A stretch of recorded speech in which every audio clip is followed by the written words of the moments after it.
Hello, আসসালামু আলাইকুম। SSC ২৬ batch তোমাদের বাংলা পরীক্ষা শেষ। এখন ইংলিশের পালা। সো তোমাদের জন্য নিয়ে আসলাম English first paper final suggestion class এবং তোমরা সারা ২ বছর তো অনেক কিছুই পড়েছো। এখন লাস্ট যেই ২-৩ দিনের গ্যাপ আছে, এই গ্যাপের মধ্যে তোমরা কি করতে পারো? কি পড়বা? জাস্ট এগুলো একটু গুছাই দিচ্ছি। তো গ্যাপের মধ্যে তুমি আর ২ দিনের মধ্যে তুমি আর সব পড়তে পারবা না যে ২০ টা ৩০ টা ডায়ালগ, ২০ টা ৩০ টা স্টোরি, সবগুলা সিন পেজে যত পারো এত আনসিন। পড়তে গেলে দেখবা কিছুই শেষ হবে না। একটা ধরবা, শুধু পেজেস ধরবা, পেজেস পড়তে তোমার ২ দিন চলে যাবে। সো এই শেষ সময়ে একটু কম্প্যাক্ট আকারে পড়ো এবং যেগুলো বলছি এগুলো একটু দেখো। দেখবা ইনশাআল্লাহ পরীক্ষা ভালো হবে। চলো।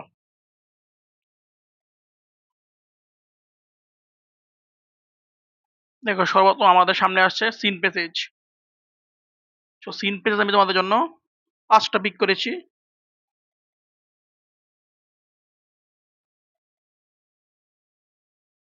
৫ টা পিক করেছি এবং এই ৫ টা থেকে ইনশাআল্লাহ তোমাদের এসে পড়বে। দেখি চলো। প্রথমটাই হচ্ছে আমাদের মেহেরজান লিভস ইন ইসলাম এবং এটা খুব ইম্পোর্টেন্ট, সবাই জানো। তারপর প্রীতিলতা ওয়াদ্দেদার, এটা আমি একটা স্টার দিয়ে রেখেছি। এটা আসার সম্ভাবনা এবার বেশি। আমার কাছে মনে হচ্ছে এবার ঢাকা বোর্ডে এটা আসতে পারে। প্রীতিলতা ওয়াদ্দেদার ঢাকা বোর্ডে। তারপর হিউম্যান ক্যান নেইদার চেঞ্জ। তারপর Zahir Raihan human can neither change Zahir Raihan.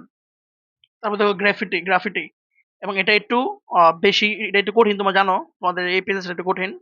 So এটা যেহেতু কুমিল্লা বোর্ডে প্রশ্ন কঠিন করে, সো কুমিল্লা বোর্ডের জন্য এটা সম্ভাবনা সবচেয়ে বেশি এবং অন্যান্য বোর্ডে আসতে পারে, আসবে। তো কুমিল্লা বোর্ডে আসবে, আসলে অনেকে বলবে যে কঠিন হয়েছে কারণ পেজেসটা একটু কঠিন। সো এই পাঁচটা আরেকবার ভালো করে চোখ বুলাই যাও। এই পাঁচটা থেকে তোমাদের কমন পড়ার চান্স হাই। চলো দেখি আমাদের একটা unseen passage. So unseen passage থেকে, আনসিন মানে তো আনসিন, সেটা যদি কমন ফেলতে পারি ভালো। দেখো মাদার তেরেসা দেখা যাও, মাদার তেরেসা।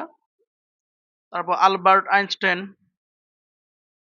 তারপর Sher-e Bangla, Nelson Mandela, Jasimuddin, Neil Armstrong. এই পাঁচটা, এই ছয়টা আনসিন প্যাসেজ দেখে যাও, দেখবা তোমাদের কমন আসতে পারে। কমন আসবে আশা করি। কমন আসবে। আর প্রশ্ন কঠিন করলে দেখবা যে আনসিন একটু মানে তোমরা কখনো পড়ো নাই এরকম টাইপে আসবে। সো এই ছয়টা আরেকবার দেখে যাও, দেখবা তোমাদের ইনশাল্লাহ হয়ে যেতে পারে।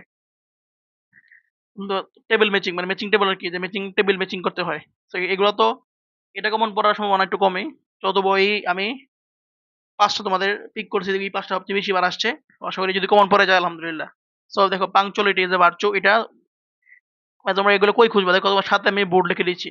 এই বোর্ডের কোশ্চেনে গিয়ে তোমরা এই ম্যাচিং গুলো পেয়ে যাবা। তোমাদের যে বইটা আছে সেখানে বোর্ড কোশ্চেন যাবা, দেখবা কুমিল্লা বোর্ড ২৪ দেখবা যে এই ম্যাচিংটা আছে। সো এটা লিখতে মনে নাই, লিখে ফেলো এটা ঢাকা বোর্ড ২৪ আসছিল এই টেবিলটা, ঢাকা বোর্ড ২৪ আসছিল।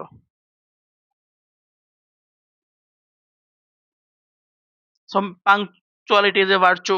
তারপর দেখো patriotism is a great virtue, Comilla board ২৪ আসছিল, খুঁজবা। The rule of women, Sylhet board ২৪ আসছিল। তারপর এনভায়রনমেন্ট পলিউশন হ্যাজ বিকাম, এটা রাজশাহী বোর্ড ২৩ আসছিল।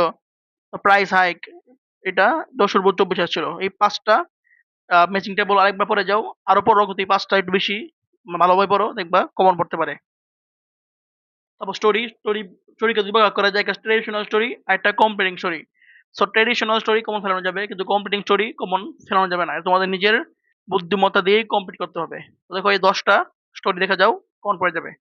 So a friend in need, a friend in deed, এটা কোনটা? ওই ভাল্লুক যে আসে, দুজন বন্ধু, একজন গাছে উঠে যায় আর একজন মাটিতে শুয়ে পড়ে, এটা আর কি। তারপর a thirsty crow, unity strength, Robert Bruce and his kingdom, who will bell the cat, an honest woodcutter, slow and steady wins the race, এটা একটু বেশি দেখো, ভালো দেখো। Sheikh Saadi and Sheikh Saadi and his dress, এটাও দেখো। তারপর এ লায়ার কাউবয়, এটাও খুব বেশি ইম্পর্টেন্ট। ইম্পর্টেন্ট মধ্যে এগুলো বেশি important. Bayazid and his mother, এটা অনেক ইম্পর্টেন্ট। সো ইম্পর্টেন্ট গুলোর মধ্যে আমি আরো ১, ২, ৩, ৪টা করে দিচ্ছি। ৪টা বেশি, ১০টা পড়বা এবং ৪টা ভালো করে পড়বা। যে slow and steady wins the race, Sheikh Saadi and his dress, a liar cowboy, Bayazid and his mother, এটা। তারপর একটা দেখো এই ইউনিটি স্ট্রেংথ, এটা এবং who will bell the cat. এই স্টার গুলা একটু বেশি, মানে এই ১০টা পড়বা, তো পড়ার পর স্টার গুলো আরেকবার পড়বা। তো ডায়লগ আমি ৮টার মতো চুজ করেছি এবং ডায়লগ কমন পড়ার সম্ভাবনা অনেক বেশি। দেখো ইম্পর্টেন্স অফ লার্নিং ইংলিশ, অথবা sorry importance of learning computer, অথবা ইংলিশ অথবা আর্লি রাইজিং অথবা ট্রি প্লান্টেশন এবং রিডিং নিউজ পেপার এসবগুলো পড়বা। So importance of learning computer, importance of learning English, importance of learning early rising, importance of learning tree plantation, importance of learning reading news paper এগুলো দেখবা। তারপর দেখো merits and demerits of using mobile phone at teen age আসবেই, এটা আসবে, এটা ভালো করে দেখো। তারপর অ্যাবাউট রোড অ্যাক্সিডেন্ট অথবা ট্রাফিক জ্যাম যেমন একটা আসবে। About dengue fever, about your aim in life, so about their preparation for the HSC examination এটাও ইম্পর্টেন্ট। তারপর about how to remove illiteracy from our country এটাও ইম্পর্টেন্ট। তারপর about load shedding এটাও important. দেখো load shedding তো এবার প্রচুর, অ্যাবাউট লোডশেডিং এটাও ইম্পর্টেন্ট। অ্যাবাউট লোডশেডিং এই ডায়লগটা মানে আসছে, অনেক বডি আসছে এবং অনেক বড় বড় স্কুলগুলোতে আসছে, ক্যাডেট কলেজ, ক্যাডেট স্কুল এগুলোতে আসছে, দেখে নিও অ্যাবাউট লোডশেডিং। সো ওটা এই ৮টা দেখো আমি চুজ করে রেখেছি, ৮টার মধ্যে ইনশাআল্লাহ আমাদের ডায়লগ কমন পড়বে। দেখো রিঅ্যারেঞ্জ ৫টা আমি চুজ করেছি, তোমরা আরো পড়বা কিন্তু এই ৫টা একটু বেশি পড়বা। দেখো once upon a time two friends were passing through forest Dhaka board ২৪ আসছিল, এটা দেখো। তারপর জীবনানন্দ দাশ চট্টগ্রাম বোর্ড ২৪, ওয়ান্স শেখ সাদী এটা দেখো, নেলসন ম্যান্ডেলা দেখো। তারপর আকবর ওয়াজ বর্ন ইন 1542 মানে 1542 এটা দেখো।